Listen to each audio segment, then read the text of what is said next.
Chilling tales for dark nights.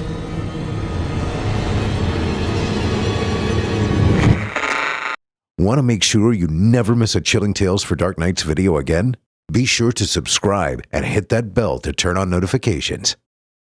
The following program is a production of Chilling Entertainment and the creative team at Chilling Tales for Dark Nights, and a proud member of the Simply Scary Podcast Network. Visit simplyscarypodcast.com to learn more about this and our other weekly storytelling programs, and become a patron today to show your support and get instant access to our extensive archive of downloadable tales of terror. Thank you for listening, and enjoy the show.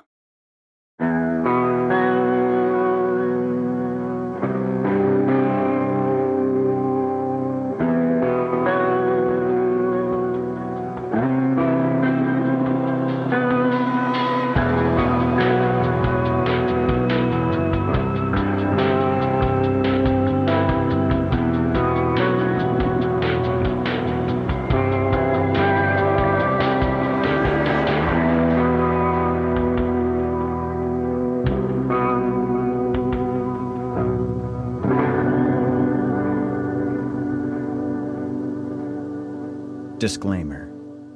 Horror Hill is a horror anthology podcast bringing you scary stories from all corners of the internet and beyond. As such, certain stories include content that some listeners might find offensive. Listener discretion is advised.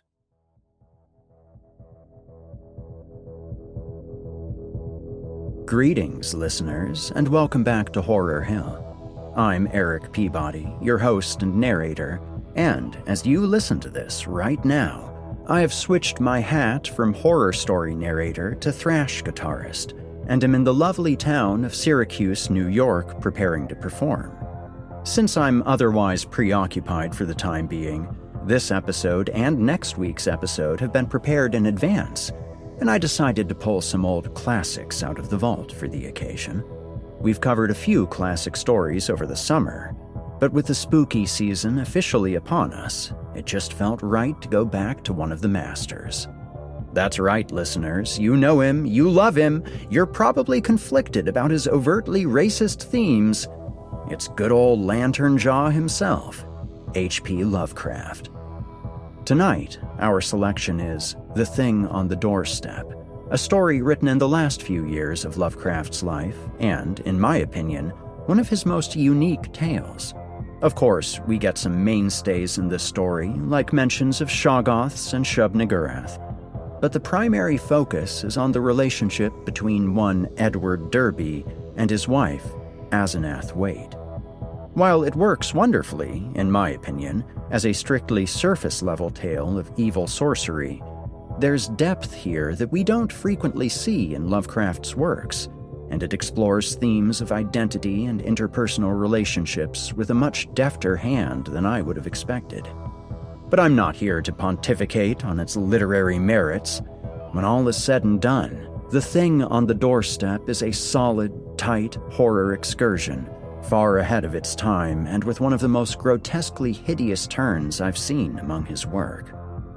You might be asking yourself what story we'll be covering next week, but you'll have to wait for the outro to learn that. For now, lock your windows, turn down your lights, and if you hear someone at the door in the dead of night, make sure that you're counting the knocks. You're listening to the free edition of this program. If you'd like to help support Horror Hill and also remove these pesky ads, head to chillingtalesfordarknights.com and click Patrons in the upper menu to sign up today. You'll get instant access to hundreds of ad-free stories, so what are you waiting for? Also, if you're watching on YouTube, do us a favor and drop a like and subscribe. Become part of our dark circle, listeners. And now, from author H.P. Lovecraft, I give you The Thing on the Doorstep.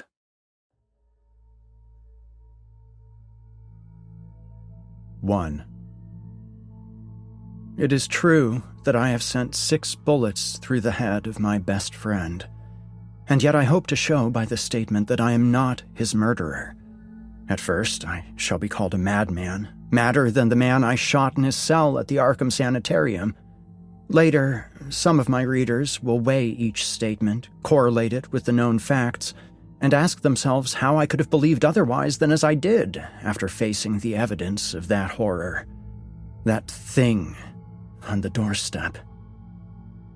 Until then, I also saw nothing but madness in the wild tales I've acted on. Even now I ask myself whether I was misled, or whether I am not mad after all. I do not know. But others have strange things to tell of Edward and Asenath Derby, and even the stolid police are at their wits' end to account for that last terrible visit. They've tried weakly to concoct a theory of a ghastly jest or warning by discharged servants, yet they know in their hearts that the truth is something infinitely more terrible and incredible. So I say that I have not murdered Edward Derby. Rather, have I avenged him, and in so doing purged the earth of a horror whose survival might have loosed untold terrors on all mankind. There are black zones of shadow close to our daily paths, and now and then some evil soul breaks a passage through. When that happens, the man who knows must strike before reckoning the consequences. I have known Edward Pickman Derby all his life. 8 years my junior, he was so precocious that we had much in common from the time he was 8 and I was 16. He was the most phenomenal child scholar I've ever known, and at 7 was writing verse of a somber, fantastic, almost morbid cast, which astonished the tutors surrounding him. Perhaps his private education and coddled seclusion had something to do with his premature flowering. An only child, he had organic weaknesses which startled his doting parents and caused them to keep him closely chained to their side. He was never allowed out without his nurse, and seldom had a chance to play unconstrainedly with other children.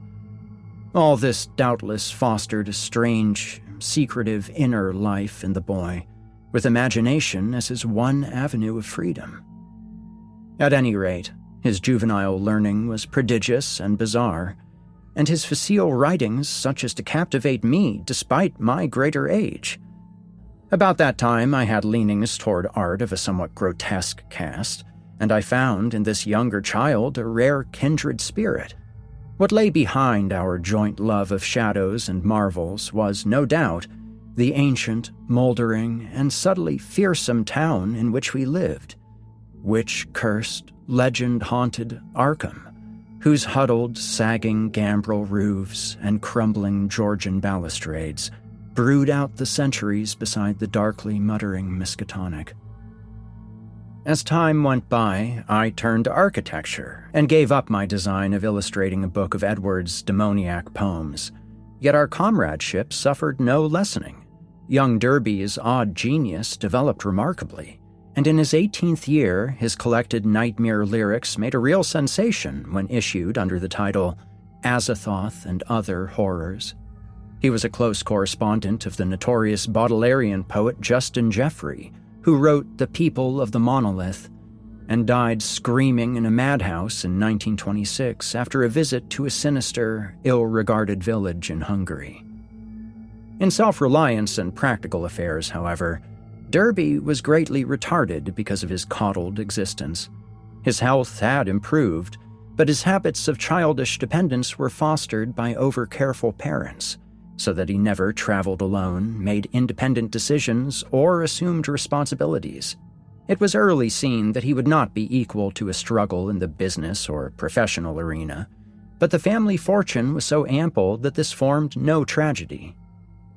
As he grew to years of manhood, he retained a deceptive aspect of boyishness. Blonde and blue-eyed, he had the fresh complexion of a child, and his attempts to raise a mustache were discernible only with difficulty. His voice was soft and light, and his pampered, unexercised life gave him a juvenile chubbiness rather than the paunchiness of premature middle age. He was of good height, and his handsome face would have made him a notable gallant, had not his shyness held him to seclusion and bookishness. Derby's parents took him abroad every summer, and he was quick to seize on the surface aspects of European thought and expression. His Poe-like talents turned more and more toward the decadent, and other artistic sensitivenesses and yearnings were half aroused in him. We had great discussions in those days. I had been through Harvard, had studied in a Boston architect's office, had married, and had finally returned to Arkham to practice my profession, settling in the family homestead in Saltonstall Street since my father had moved to Florida for his health. Edward used to call almost every evening, till I came to regard him as one of the household. He had a characteristic way of ringing the doorbell or sounding the knocker that grew to be a veritable code signal, so that after dinner I always listened for the familiar 3 brisk strokes followed by 2 more after a pause. Less frequently I would visit at his house and note with envy the obscure volumes in his constantly growing library.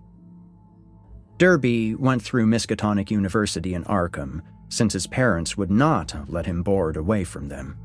He entered at 16 and completed his course in 3 years, majoring in English and French literature and receiving high marks in everything but mathematics and the sciences. He mingled very little with the other students, though looking enviously at the daring or bohemian set, whose superficially smart language and meaninglessly ironic pose he aped, and whose dubious conduct he wished he dared adopt. What he did do was to become an almost fanatical devotee of subterranean magical lore, for which Miskatonic's library was and is famous. Always a dweller on the surface of fantasy and strangeness, he now delved deep into the actual runes and riddles left by a fabulous past for the guidance of puzzlement of posterity. He read things like the frightful Book of Iban, the Unsprechlichen Kulten of von Junst, and the forbidden Necronomicon of the mad Arab Abdul al-Hazred, though he did not tell his parents he had seen them. Edward was 20 when my son and only child was born, and seemed pleased when I named the newcomer Edward Derby Upton, after him. By the time he was 25, Edward Derby was a prodigiously learned man and a fairly well-known poet and fantasist, though his lack of contacts and responsibilities had slowed down his literary growth by making his products derivative and overbookish. I was perhaps his closest friend, finding him an inexhaustible mine of vital theoretical topics, while he relied on me for advice in whatever matters he did not wish to refer to his parents. He remained single, more through shyness, inertia, and parental protectiveness than through inclination, and moved in society only to the slightest and most perfunctory extent. When the war came, both health and ingrained timidity kept him at home. I went to Plattsburgh for a commission, but never got overseas. So, the years wore on. Edward's mother died when he was 34, and for months he was incapacitated by some odd psychological malady. His father took him to Europe, however, and he managed to pull out of his trouble without visible effects. Afterward, he seemed to feel a sort of grotesque exhilaration, as if of partial escape from some unseen bondage. He began to mingle in the more advanced college set despite his middle age, and was present at some extremely wild doings, on one occasion paying heavy blackmail, which he borrowed from me, to keep his presence at a certain affair from his father's notice. Some of the whispered rumors about the wild Miskatonic set were extremely singular. There was even talk of black magic, and of happenings utterly beyond credibility. 2. Edward was 38 when he met Asenath Waite. She was, I judge, about 23 at the time, and was taking a special course in medieval metaphysics at Miskatonic. The daughter of a friend of mine had met her before, in the Hall School at Kingsport, and had been inclined to shun her because of her odd reputation. She was dark, smallish, and very good-looking, except for over-protuberant eyes, but something in her expression alienated extremely sensitive people. It was, however, largely her origin and conversation which caused average folk to avoid her. She was one of the Innsmouth Waites, and dark legends have clustered for generations about crumbling, half-deserted Innsmouth and its people. There are tales of horrible bargains about the year 1850, and of a strange element not quite human in the ancient families of the run-down fishing port. Tales such as only old-time Yankees can devise and repeat with proper awesomeness. Asenath's case was exaggerated by the fact that she was Ephraim Waite's daughter, the child of his old age by an unknown wife who always went veiled. Ephraim lived in a half-decayed mansion in Washington Street, Innsmouth, and those who had seen the place, Arkham folk avoid going to Innsmouth whenever they can, declared that the attic windows were always boarded and that strange sounds sometimes floated from within as evening drew on. The old man was known to have been a prodigious magical student in his day, and legend averred that he could raise or quell storms at sea according to his whim.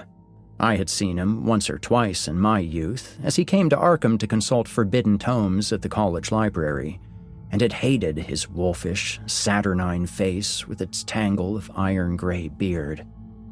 He had died insane under rather queer circumstances just before his daughter, by his will made a nominal ward of the principal, entered the Hall School, but she had been his morbidly avid pupil and looked fiendishly like him at times. The friend whose daughter had gone to school with Asenath Waite repeated many curious things when the news of Edward's acquaintance with her began to spread about.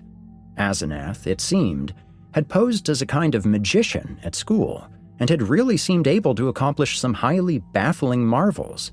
She professed to be able to raise thunderstorms, though her seeming success was generally laid to some uncanny knack of prediction. All animals markedly disliked her, and she could make any dog howl by certain motions of her right hand. There were times when she displayed snatches of knowledge and language very singular and very shocking for a young girl, when she would frighten her schoolmates with leers and winks of an inexplicable kind, and would seem to extract an obscene and zestful irony from her present situation. Most unusual, though, were the well-attested cases of her influence over other persons. She was, beyond question, a genuine hypnotist. By gazing oddly at a fellow student, she would often give the latter a distinct feeling of exchanged personality, as if the subject were placed momentarily in the magician's body and able to stare half across the room at her real body, whose eyes blazed and protruded with an alien expression. Asenath often made wild claims about the nature of consciousness and about its independence of the physical frame, or at least from the life processes of the physical frame. Her crowning rage, however, was that she was not a man, since she believed a male brain had certain unique and far-reaching cosmic powers. Given a man's brain, she declared, she could not only equal but surpass her father in mastery of unknown forces. Edward met Asenath at a gathering of intelligentsia held in one of the students' rooms, and could talk of nothing else when he came to see me the next day. He had found her full of the interests and erudition which engrossed him most, and was in addition wildly taken with her appearance. I had never seen the young woman and recalled casual references only faintly, but I knew who she was. It seemed rather regrettable that Derby should become so appeased about her, but I said nothing to discourage him, since infatuation thrives on opposition. He was not, he said, mentioning her to his father. In the next few weeks, I heard of very little but Asenath from young Derby. Others now remarked on Edward's autumnal gallantry, though they agreed that he did not look even nearly his actual age or seem at all inappropriate as an escort for his bizarre divinity. He was only a trifle paunchy despite his indolence and self-indulgence, and his face was absolutely without lines. Asenath, on the other hand, had the premature crow's feet which comes from the exercise of an intense will. About this time, Edward brought the girl to call on me, and I at once saw that his interest was by no means one-sided. She eyed him continually with an almost predatory air, and I perceived that their intimacy was beyond untangling. Soon afterward, I had a visit from old Mr. Derby, whom I had always admired and respected. He had heard the tales of his son's new friendship, and had wormed the whole truth out of the boy. Edward meant to marry Asenath, and had even been looking at houses in the suburbs. Knowing my usually great influence with his son, the father wondered if I could help to break the ill-advised affair off. But I regretfully expressed my doubts. This time, it was not a question of Edward's weak will, but of the woman's strong will. The perennial child had transferred his dependence from the parental image to a new and stronger image, and nothing could be done about it. The wedding was performed a month later, by a justice of the peace according to the bride's request. Mr. Derby, at my advice, offered no opposition, and he, my wife, my son, and I attended the brief ceremony, the other guests being wild young people from the college. Asenath had bought the old Crown and Shield place in the country at the end of High Street, and they proposed to settle there after a short trip to Innsmouth, whence 3 servants and some books and household goods were to be brought.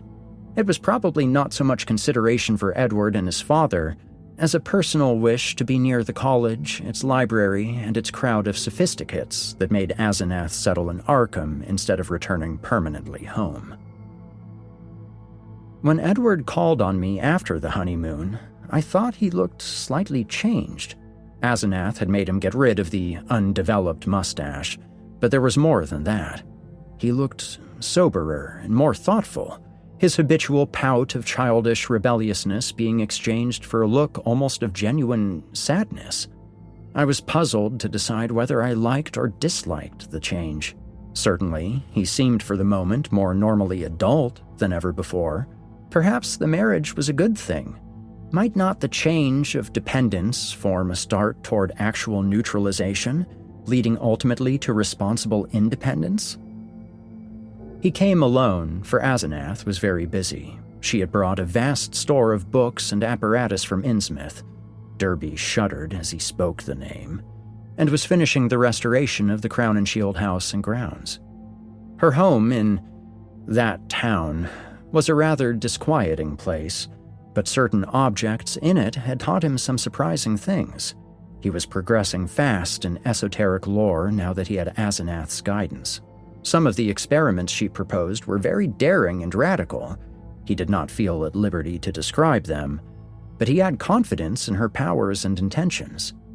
The 3 servants were very queer, an incredibly aged couple who had been with old Ephraim and referred occasionally to him and to Asenath's dead mother in a cryptic way, and a swarthy young wench who had marked anomalies of feature and seemed to exude a perpetual odor of fish. 3. For the next 2 years, I saw less and less of Derby.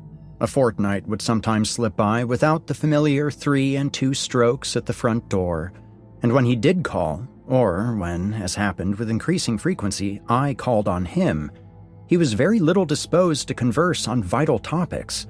He had become secretive about those occult studies which he used to describe and discuss so minutely, and preferred not to talk of his wife. She had aged tremendously since her marriage, till now, oddly enough, she seemed the elder of the 2. Her face held the most concentratedly determined expression I had ever seen, and her whole aspect seemed to gain a vague, unplaceable repulsiveness. My wife and son noticed it as much as I, and we all ceased gradually to call on her, for which, Edward admitted in one of his boyishly tactless moments, she was unmitigatedly grateful.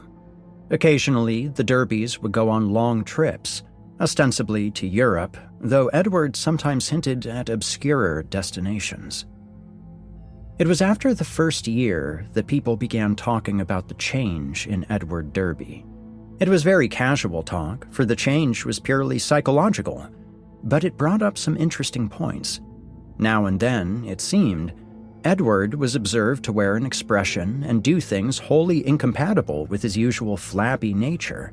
For example, although in the old days he could not drive a car, He was now seen occasionally to dash into or out of the old Crown and Shield driveway with Asenath's powerful Packard, handling it like a master and meeting traffic entanglements with a skill and determination utterly alien to his accustomed nature. In such cases, he seemed always to be just back from some trip or just starting on one. What sort of trip, no one could guess, although he mostly favored the Innsmouth road. Oddly, the metamorphosis did not seem altogether pleasing. People said he looked too much like his wife, or like old Ephraim Waite himself in these moments. Or perhaps these moments seemed unnatural because they were so rare. Sometimes, hours after starting out in this way, he would return listlessly sprawled on the rear seat of the car while an obviously hired chauffeur or mechanic drove. Also, his preponderant aspect on the streets during his decreasing round of social contacts, including, I may say, his calls on me, was the old-time indecisive one, its irresponsible childishness even more marked than in the past.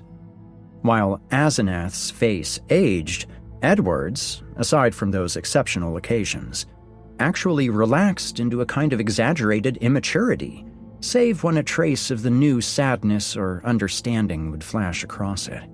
It was really very puzzling. Meanwhile, the Derbys almost dropped out of the gay college circle, not through their own disgust, we heard, but because something about their present studies shocked even the most callous of the other decadents. It was in the 3rd year of the marriage that Edward began to hint openly to me of a certain fear and dissatisfaction. He would let fall remarks about things going too far and would talk darkly about the need of saving his identity. At first, I ignored such references, but in time I began to question him guardedly, remembering what my friend's daughter had said about Asenath's hypnotic influence over the other girls at school. The cases where students had thought they were in her body looking across the room at themselves. This questioning seemed to make him at once alarmed and grateful, and once he mumbled something about having a serious talk with me later. About this time, old Mr. Derby died, for which I was afterward very thankful. Edward was badly upset, though by no means disorganized. He had seen astonishingly little of his parents since his marriage, for Asenath had concentrated in herself all his vital sense of family linkage. Some called him callous in his loss, especially since those jaunty and confident moods in the car began to increase. He now wished to move back into the old Derby mansion, but Asenath insisted on staying in the Crown and Shield house, to which she had become well adjusted. Not long afterward, my wife heard a curious thing from a friend, one of the few who had not dropped the Derbys. She had been out at the end of High Street to call on the couple, and had seen a car shoot briskly out of the drive with Edward's oddly confident and almost sneering face above the wheel. Ringing the bell, she had been told by the repulsive wench that Asenath was also out, but she had chanced to look up at the house in leaving.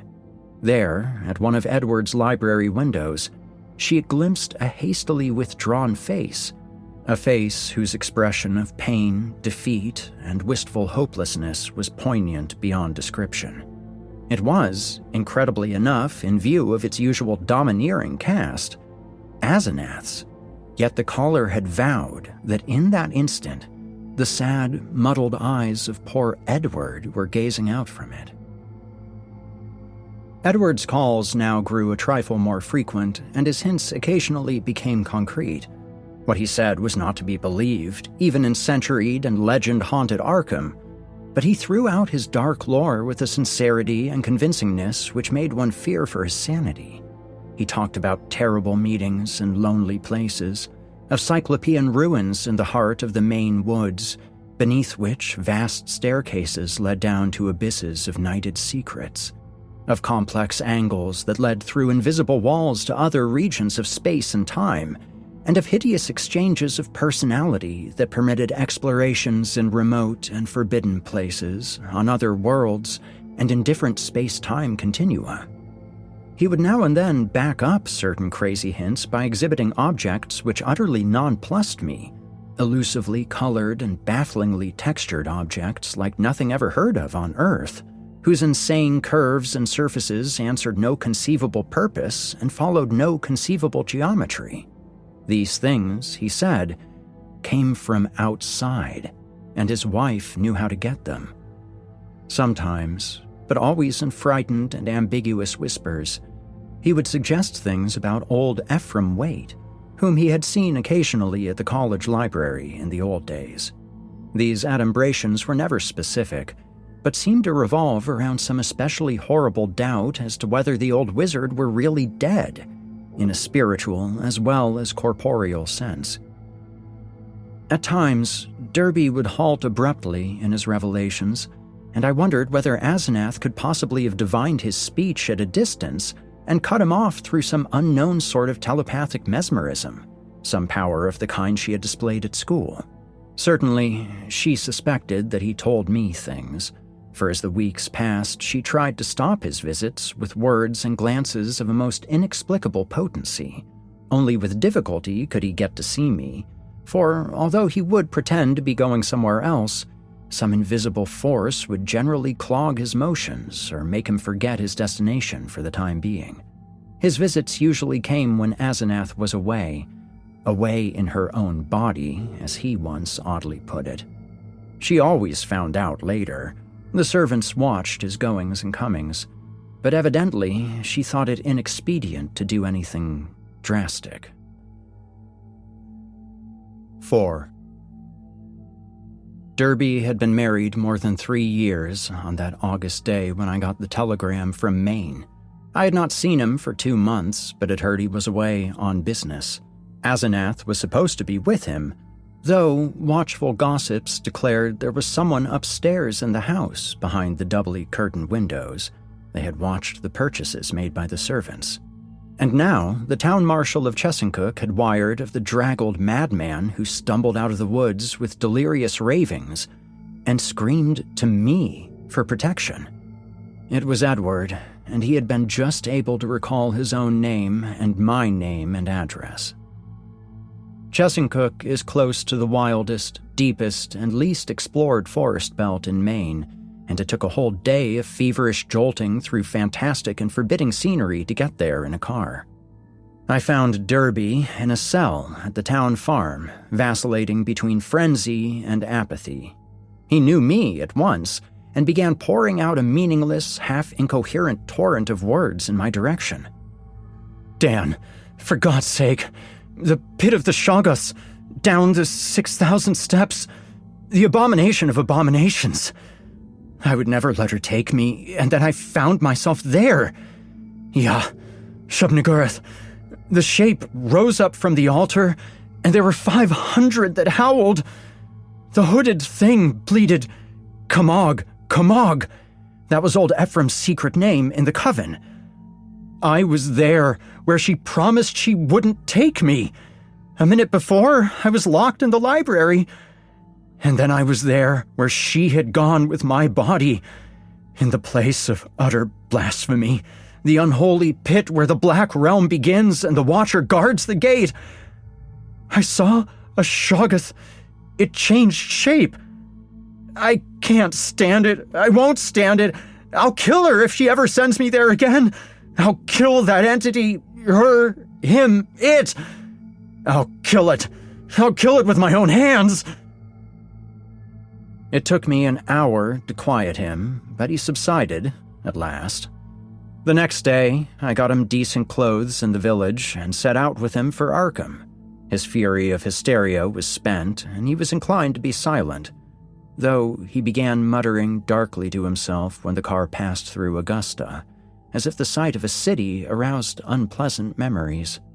It was clear that he did not wish to go home, and considering the fantastic delusions he seemed to have about his wife, delusions undoubtedly springing from some actual hypnotic ordeal to which he had been subjected, I thought it would be better if he did not. I would, I resolved, put him up myself for a time, no matter what unpleasantness it would make with Asenath. Later, I would help him get a divorce, for most assuredly there were mental factors which made this marriage suicidal for him. When we struck open country again, Derby's muttering faded away, and I let him nod and drowse on the seat beside me as I drove.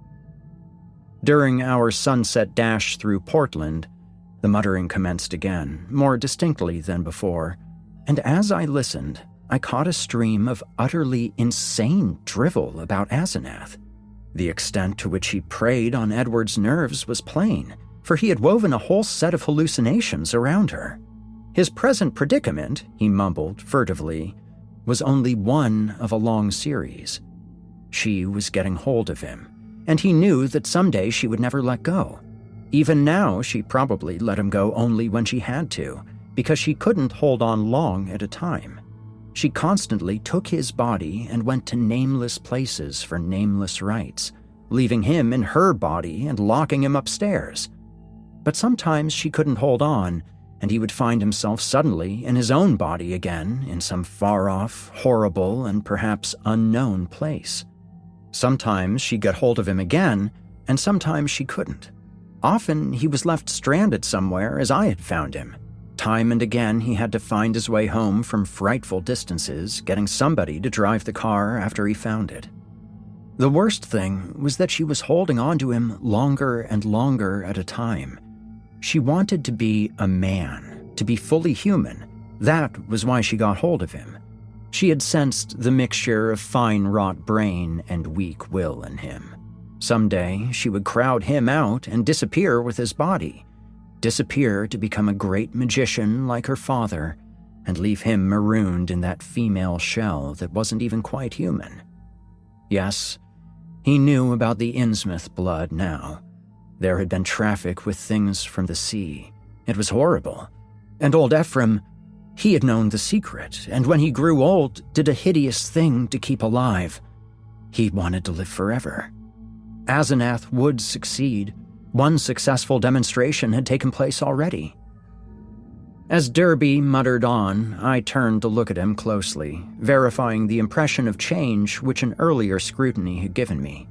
Paradoxically, he seemed in better shape than usual, harder, more normally developed, and without the trace of sickly flabbiness caused by his indolent habits.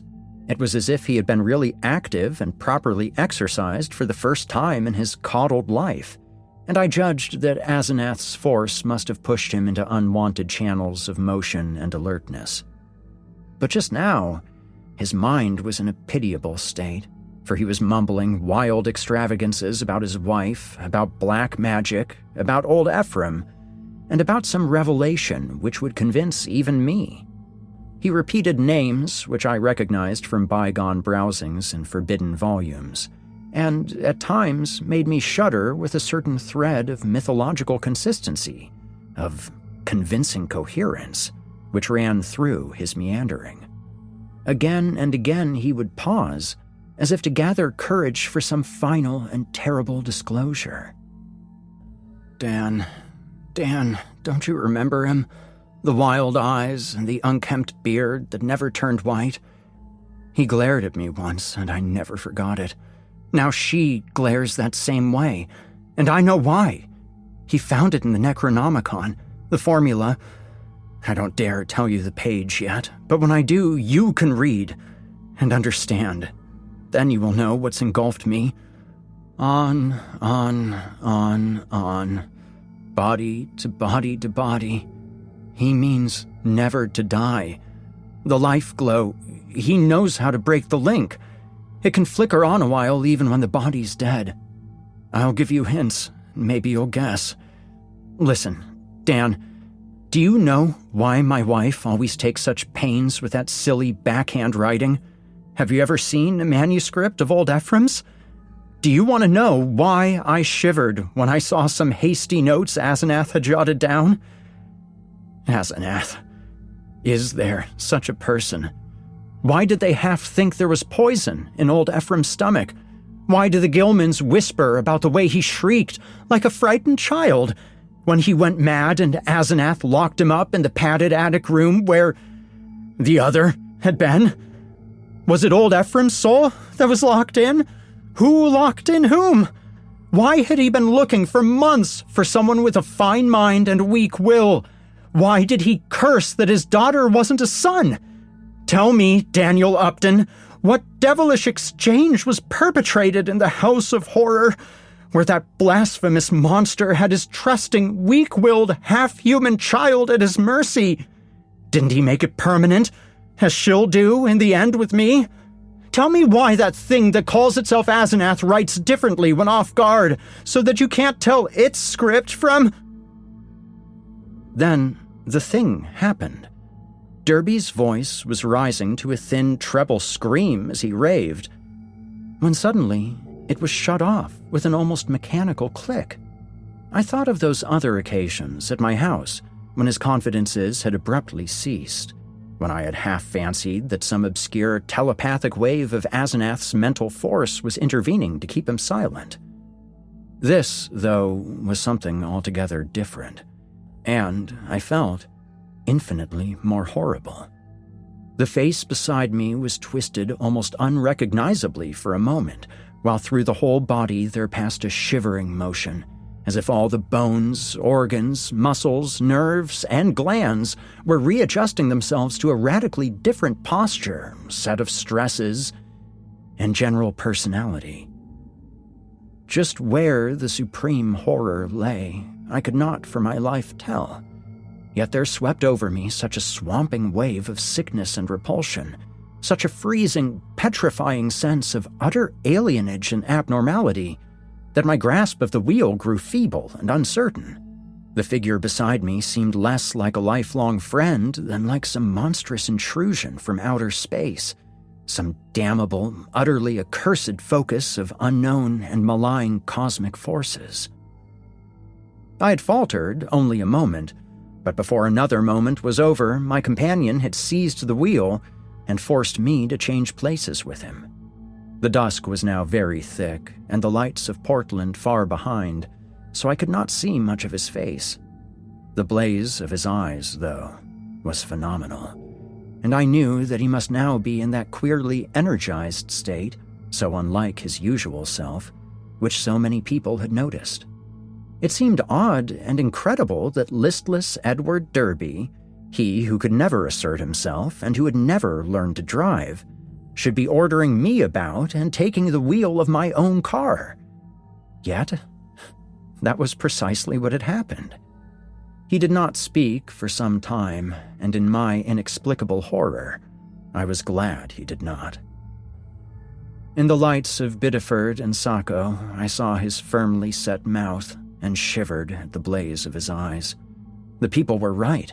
He did look damnably like his wife, and like old Ephraim, when in these moods. I did not wonder that the moods were disliked. There was certainly something unnatural and diabolic in them, and I felt the sinister element all the more because of the wild ravings I had been hearing. This man, for all my lifelong knowledge of Edward Pickman Derby, was a stranger, an intrusion of some sort from the black abyss. He did not speak until we were on a dark stretch of road, and when he did, his voice seemed utterly unfamiliar. It was deeper, firmer, and more decisive than I had ever known it to be, while its accent and pronunciation were altogether changed, though vaguely, remotely, and rather disturbingly, recalling something I could not quite place.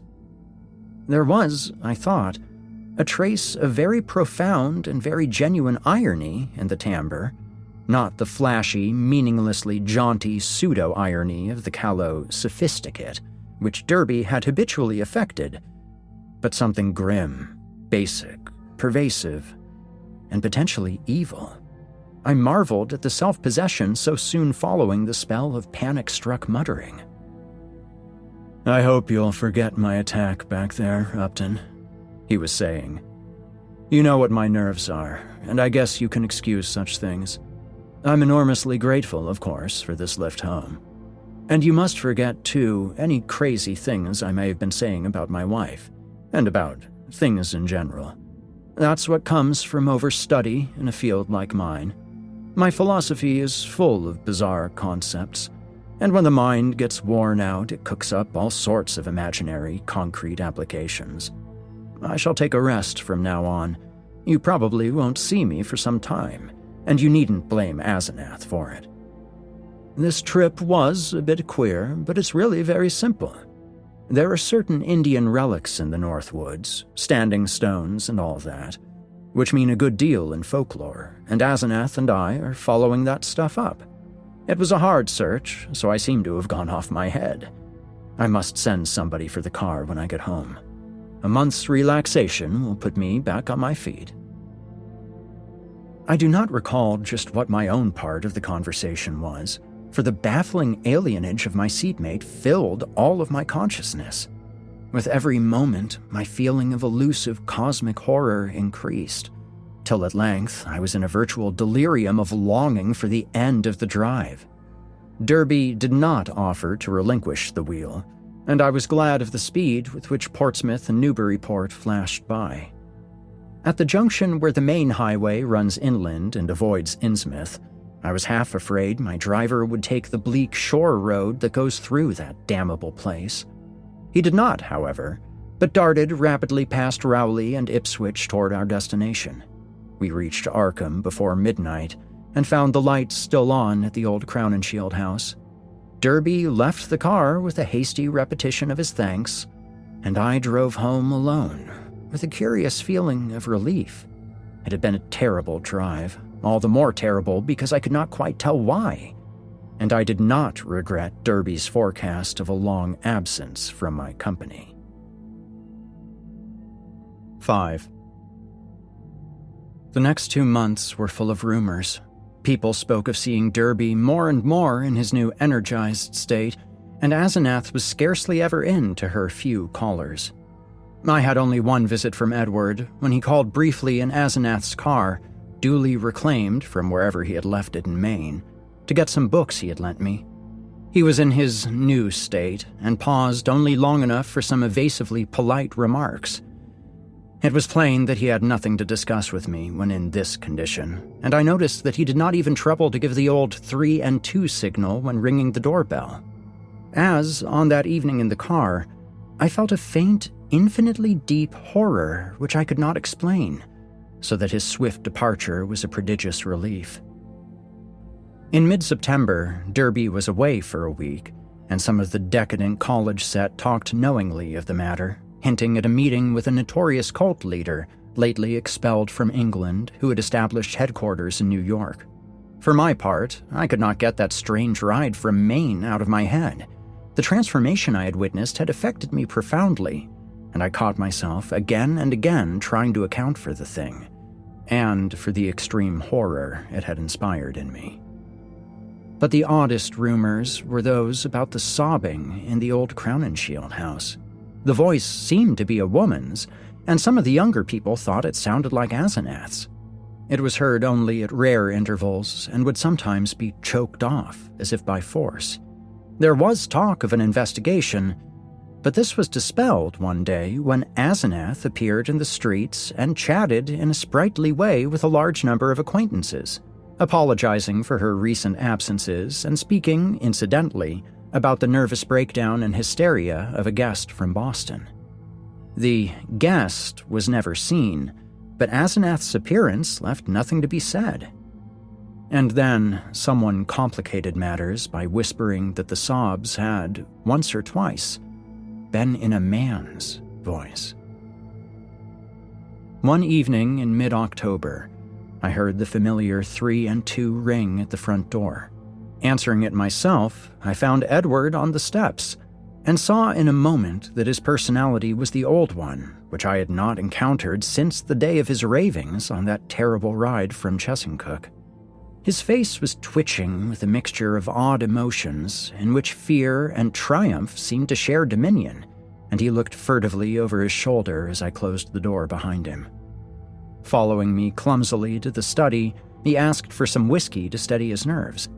I forbore to question him, but waited till he felt like beginning whatever he wanted to say. At length, he ventured some information in a choking voice. "Asenath is gone, Dan. We had a long talk last night while the servants were out, and I made her promise to stop preying on me. Of course, I had certain occult defenses I never told you about. She had to give in, but she got frightfully angry. Just packed up and started for New York, walked right out to catch the 8:20 into Boston. I suppose people will talk, but I can't help that. You needn't mention that there was any trouble. Just say she's gone on a long research trip. She's probably going to stay with one of her horrible groups of devotees. I hope she'll go west and get a divorce. Anyhow, I've made her promise to keep away and let me alone. It was horrible, Dan. She was stealing my body, crowding me out, making a prisoner of me. I laid low and pretended to let her do it, but I had to be on the watch. I could plan, if I was careful, for she can't read my mind literally or in detail. All she could read of my planning was a sort of general mood of rebellion, and she always thought I was helpless. Never thought I could get the best of her, but I had a spell or two that worked. Derby looked over his shoulder and took some more whiskey. I paid off those damned servants this morning when they got back. They were ugly about it and asked questions, but they went. They're her kind, Innsmouth people, and we're hand in glove with her. I hope they'll let me alone. I didn't like the way they laughed when they walked away. I must get as many of Dad's old servants again as I can. I'll move back home now. I suppose you think I'm crazy, Dan, but Arkham history ought to hint at things that back up what I've told you, and what I'm going to tell you. You've seen one of the changes, too, in your car after I told you about Asenath that day coming home from Maine. That was when she got me, drove me out of my body. The last thing of the ride I remember was when I was all worked up trying to tell you what that she-devil is. Then she got me, and in a flash I was back at the house, in the library where those damned servants had me locked up, and in that cursed fiend's body that isn't even human. You know, it was she you must have ridden home with, that preying wolf in my body. You ought to have known the difference. I shuddered as Derby paused. Surely I had known the difference. Yet, could I accept an explanation as insane as this? But my distracted caller was growing even wilder. I had to save myself. I had to, Dan. She'd have got me for good at Hallowmass. They hold a Sabbath up there beyond Chesuncook, and the sacrifice would have clinched things. She'd have got me for good. She'd have been I, and I'd have been she. Forever. Too late, my body'd have been hers for good. She'd have been a man, and fully human, just as she wanted to be. I suppose she'd have put me out of the way. Killed her own ex-body with me in it, damn her. Just as she did before. Just as he, or it, did before. Edward's face was now atrociously distorted, and he bent it uncomfortably close to mine as his voice fell to a whisper. You must have known what I hinted in the car, that she isn't Asenath at all, but really old Ephraim himself. I suspected it 1.5 years ago, but I know it now. Her handwriting shows it when she's off guard. Sometimes she jots down a note in writing that's just like her father's manuscripts, stroke for stroke. And sometimes she says things that nobody but an old man like Ephraim could say. He changed forms with her when he felt death coming. She was the only one he could find with the right kind of brain and a weak enough will. He got her body permanently, just as she almost got mine, and then poisoned the old body he'd put her into. Haven't you seen old Ephraim's soul glaring out of that she-devil's eyes dozens of times? And out of mine, when she had control of my body? The whisperer was panting and paused for breath. I said nothing, and when he resumed, his voice was nearer normal. This, I reflected, was a case for the asylum, but I would not be the one to send him there. Perhaps time and freedom from Asenath would do its work. I could see that he would never wish to dabble in morbid occultism again. I'll tell you more later. I must have a long rest now. I'll tell you something of the forbidden horrors she led me into, Something of the age-old horrors that even now are festering in out-of-the-way corners with a few monstrous priests to keep them alive. Some people know things about the universe that nobody ought to know, and can do things that nobody ought to be able to do. I've been in it up to my neck, but that's the end. Today, I'd burn that damned Necronomicon and all the rest if I were librarian at Miskatonic. But she can't get me now. I must get out of that accursed house as soon as I can and settle down at home. You'll help me, I know, if I need help. Those devilish servants, you know. And if people should get too inquisitive about Asenath. You see, I can't give them her address. Then there are certain groups of searchers, certain cults, you know, that might misunderstand our breaking up. Some of them have damnably curious ideas and methods. I know you'll stand by me if anything happens, even if I have to tell you a lot that will shock you. I had Edward stay and sleep in one of the guest chambers that night, and in the morning he seemed calmer. We discussed certain possible arrangements for his moving back into the Derby mansion, and I hoped he would lose no time in making the change. He did not call the next evening, but I saw him frequently during the ensuing weeks. We talked as little as possible about strange and unpleasant things, but discussed the renovation of the old Derby house and the travels which Edward promised to take with my son and me the following summer. Of Asenath, we said almost nothing, for I saw that the subject was an oddly disturbing one. Gossip, of course, was rife, but that was no novelty in connection with the strange menage at the old Crown and Shield house.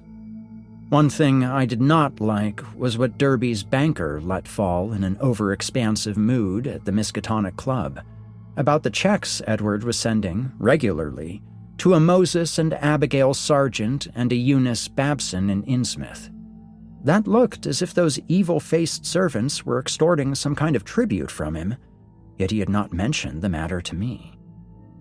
I wished that the summer and my son's Harvard vacation would come so that we could get Edward to Europe. He was not, I soon saw, mending as rapidly as I had hoped he would, for there was something a bit hysterical in his occasional exhilaration, while his moods of fright and depression were altogether too frequent. The old Derby house was ready by December, yet Edward constantly put off moving. Though he hated and seemed to fear the Crown and Shield place, he was at the same time queerly enslaved by it. He could not seem to begin dismantling things, and invented every kind of excuse to postpone action. When I pointed this out to him, he appeared unaccountably frightened. His father's old butler, who was there with the other reacquired family servants, told me one day that Edward's occasional prowlings about the house, and especially down cellar, looked odd and unwholesome to him. I wondered if Asenath had been writing disturbing letters, but the butler said there was no mail which could have come from her. 6. It was about Christmas that Derby broke down one evening while calling on me. I was steering the conversation toward next summer's travels when he suddenly shrieked and leapt up from his chair with a look of shocking, uncontrollable fright, a cosmic panic and loathing such as only the nether gulfs of nightmare could bring to any sane mind. My brain! God, Dan, it's tugging from beyond, knocking, clawing. That she-devil! Even now, Ephraim! Kamog! The pit of the Shoggoths! Yah! Shub-Niggurath! The goat with 1,000 young! The flame! Beyond body, beyond life, in the earth! Oh, God! I pulled him back to his chair and poured some wine down his throat as his frenzy sank to a dull apathy. He did not resist, but kept his lips moving as if talking to himself. Presently, I realized that he was trying to talk to me, and bent my ear to his mouth to catch the feeble words. Again, she's trying. I might have known. Nothing can stop that force, not distance, nor magic, nor death. It comes and comes, mostly in the night. I can't leave. It's horrible. Oh God, Dan, if you only knew as I do just how horrible it is." When he had slumped down into a stupor, I propped him with pillows and let normal sleep overtake him. I did not call a doctor, for I knew what would be said of his sanity, and wished to give nature a chance if I possibly could. He waked at midnight, and I put him to bed upstairs, but he was gone by morning. He had let himself quietly out of the house, and his butler, when called on the wire, said he was at home, pacing restlessly about the library. Edward went to pieces rapidly after that. He did not call again, but I went daily to see him. He would always be sitting in his library, staring at nothing and having an air of abnormal listening. Sometimes he talked rationally, but always on trivial topics. Any mention of his trouble, of future plans, or of Asenath would send him into a frenzy. His butler said he had frightful seizures at night, during which he might, eventually, do himself harm. I had a long talk with his doctor, banker, and lawyer, and finally took the physician with 2 specialist colleagues to visit him. The spasms that resulted from the first questions were violent and pitiable, and that evening a closed car took his poor, struggling body to the Arkham sanitarium. I was made his guardian and called on him twice weekly, almost weeping to hear his wild shrieks, awesome whispers, and dreadful, droning repetitions of such phrases as, "I had to do it. I had to do it. It'll get me. It'll get me down there in the dark. Mother, Mother, Dan, save me, save me." How much hope of recovery there was, no one could say, but I tried my best to be optimistic. Edward must have a home if he emerged, so I transferred his servants to the Derby mansion, which would surely be his sane choice. What to do about the Crown and Shield place, with its complex arrangements and collections of utterly inexplicable objects, I could not decide, so left it momentarily untouched, telling the Derby housemaid to go over and dust the chief rooms once a week, and ordering the furnace man to have a fire on those days.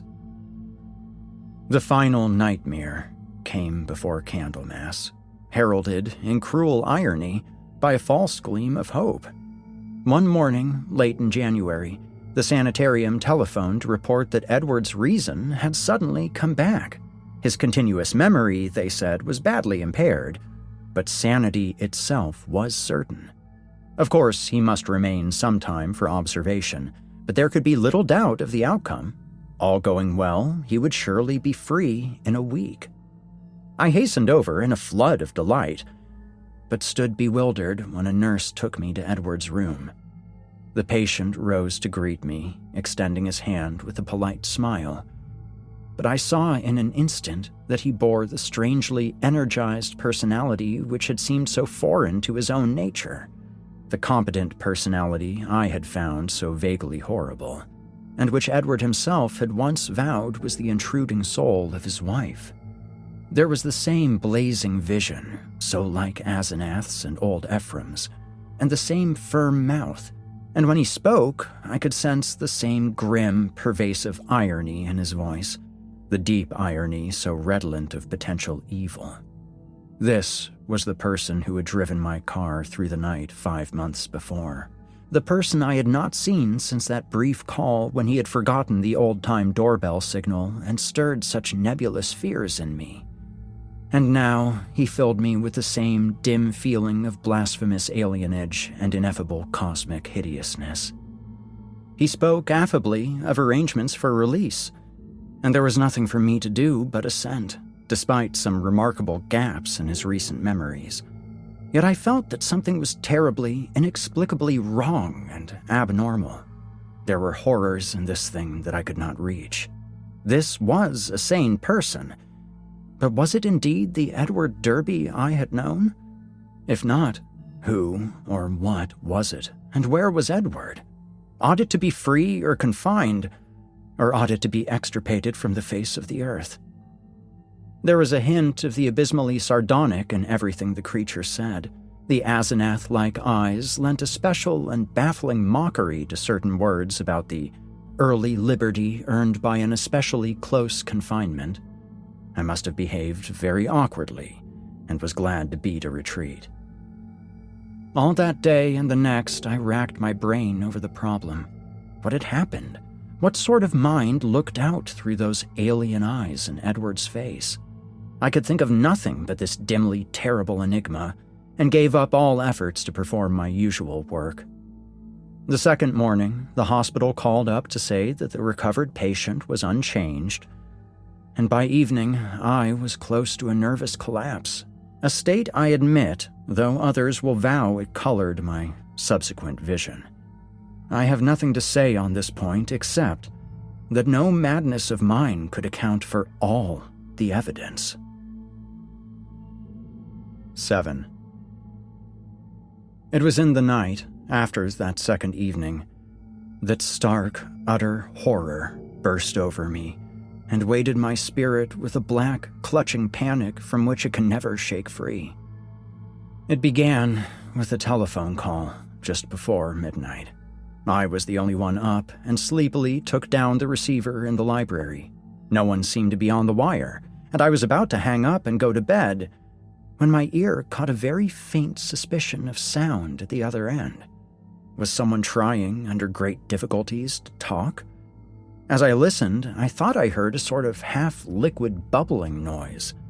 Glub, glub, glub, which had an odd suggestion of inarticulate, unintelligible word and syllable divisions.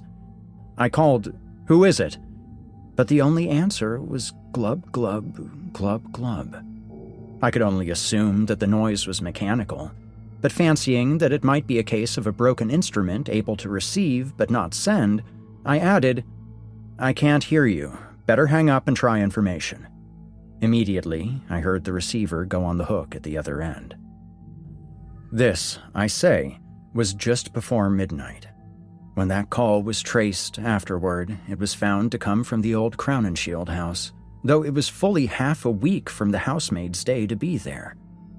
I shall only hint what was found at that house: the upheaval in a remote cellar storeroom, the tracks, the dirt, the hastily rifled wardrobe, the baffling marks on the telephone, the clumsily used stationery, and the detestable stench lingering over everything.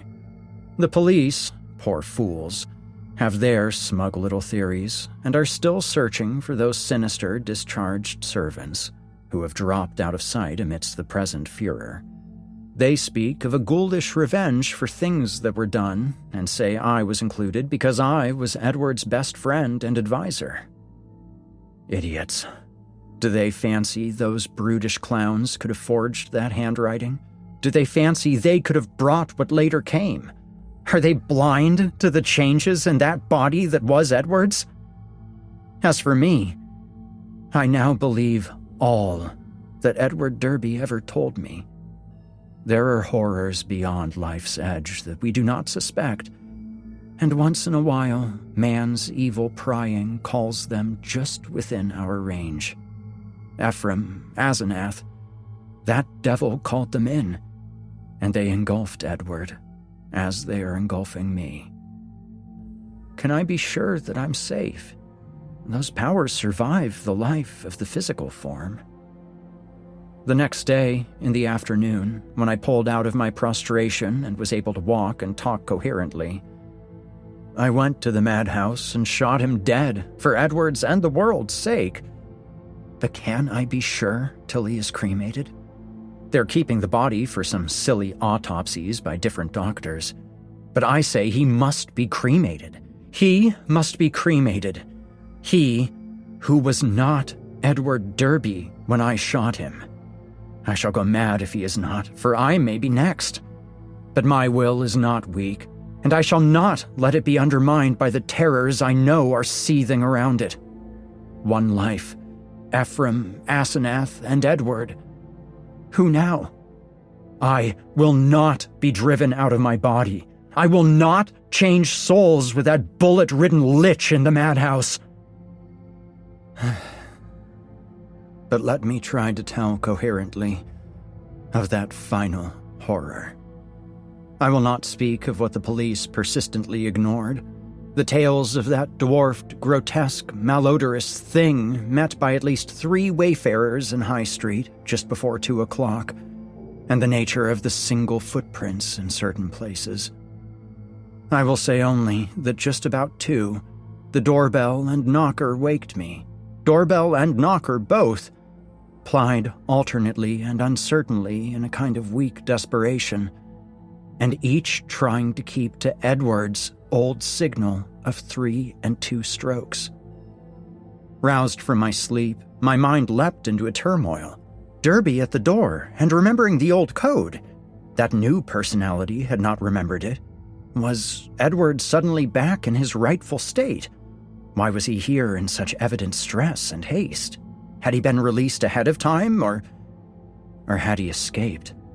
Perhaps, I thought, as I flung on a robe and bounded downstairs, his return to his own self had brought raving and violence, revoking his discharge and driving him to a desperate dash for freedom.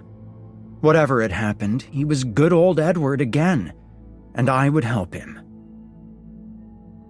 When I opened the door into the elm-arched blackness, a gust of insufferably fetid wind almost flung me prostrate. I choked in nausea, and for a second scarcely saw the dwarfed, humped figure on the steps. The summons had been Edward's, but who was this foul, stunted parody? Where had Edward had time to go? His ring had sounded only a second before the door opened. The caller had on one of Edward's overcoats, its bottom almost touching the ground, and its sleeves rolled back, yet still covering the hands. On the head was a slouch hat pulled low, while a black silk muffler concealed the face. As I stepped unsteadily forward, the figure made a semi-liquid sound like that I had heard over the telephone. Glub, glub, and thrust at me a large, closely written paper impaled on the end of a long pencil. Still reeling from the morbid and unaccountable fetter, I seized this paper and tried to read it in the light from the doorway. Beyond question, it was Edward's script. But why had he written when he was close enough to ring? And why was the script so awkward, coarse, and shaky? I could make out nothing in the dim half-light, so edged back into the hall, the dwarf figure clumping mechanically after, but pausing on the inner door's threshold. The odor of this singular messenger was really appalling, and I hoped, not in vain, thank God, that my wife would not wake and confront it. Then, as I read the paper, I felt my knees give under me and my vision go black. I was lying on the floor when I came to, that accursed sheet still clutched in my fear-rigid hand. This is what it said. Dan, go to the sanitarium and kill it. Exterminate it. It isn't Edward Derby anymore. She got me. It's Asenath. And she has been dead 3 months and a half. I lied when I said she had gone away. I killed her. I had to. It was sudden, but we were alone and I was in my right body. I saw a candlestick, and I smashed her head in. She would have got me for good at Hallowmass. I buried her in the farther cellar storeroom under some old boxes and cleaned up all the traces. The servants suspected next morning, but they have such secrets that they dare not tell the police. I sent them off, but God knows what they, and others of the cult, will do. I thought for a while I was all right, and then I felt the tugging at my brain. I knew what it was. I ought to have remembered. A soul like hers, or Ephraim's, is half detached and keeps right on after death as long as the body lasts. She was getting me, making me change bodies with her, seizing my body and putting me in that corpse of hers buried in the cellar. I knew what was coming. That's why I snapped and had to go to the asylum. Then it came. I found myself choked in the dark, in Asenath's rotting carcass down there in the cellar under the boxes where I put it. And I knew she must be in my body at the sanitarium, permanently, for it was after Hallowmass, and the sacrifice would work even without her being there, sane and ready for release as a menace to the world. I was desperate, and in spite of everything, I clawed my way out. I'm too far gone to talk. I couldn't manage to telephone.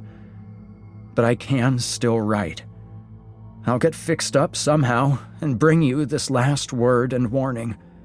Kill that fiend if you value the peace and comfort of the world. See that it's cremated. If you don't, it will live on and on, body to body forever. And I can't tell you what it will do. Keep clear of black magic, Dan. It's the devil's business. Goodbye. You've been a great friend. Tell the police whatever they'll believe, and I'm damnably sorry to drag all this on you. I'll be at peace before long. This thing won't hold together much more. Hope you can read this. And kill that thing. Kill it. Yours, Ed.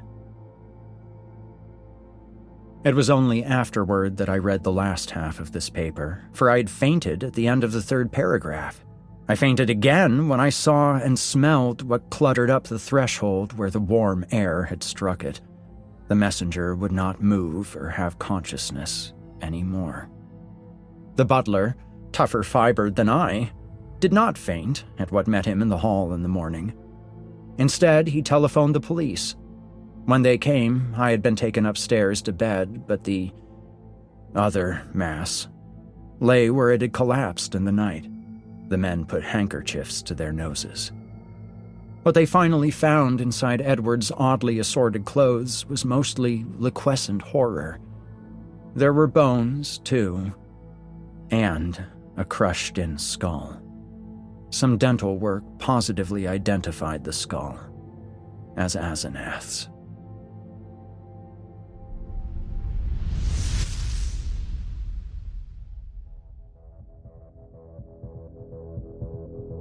You've been listening to The Thing on the Doorstep by H.P. Lovecraft.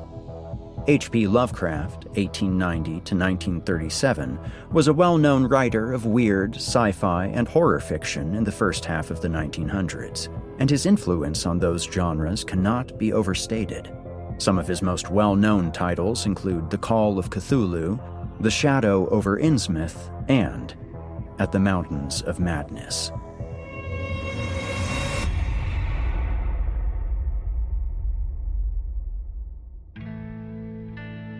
And that, friends, concludes our episode tonight.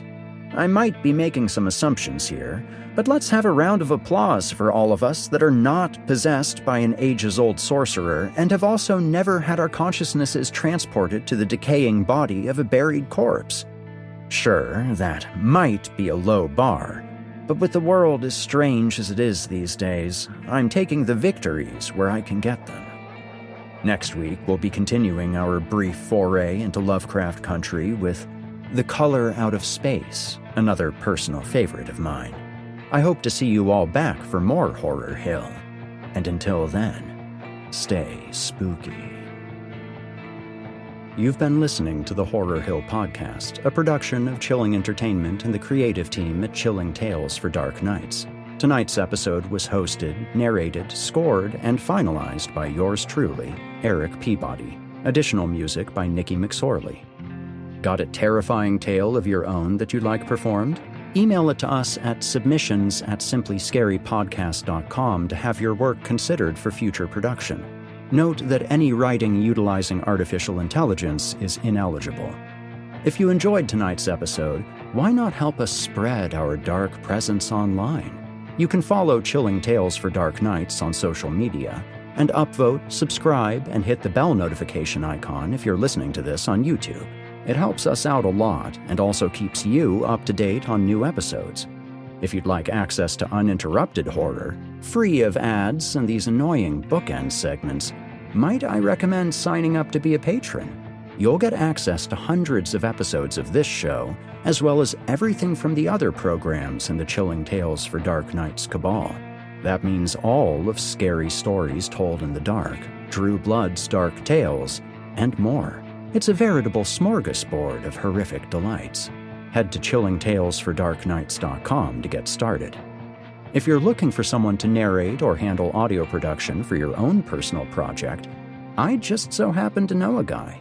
Email me at erikpeabodyvoice@gmail.com. That's ErikPeabodyvoice, and we can talk details.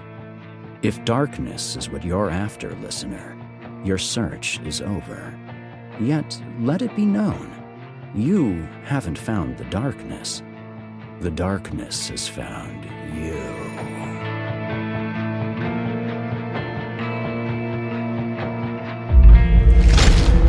Chilling tales for dark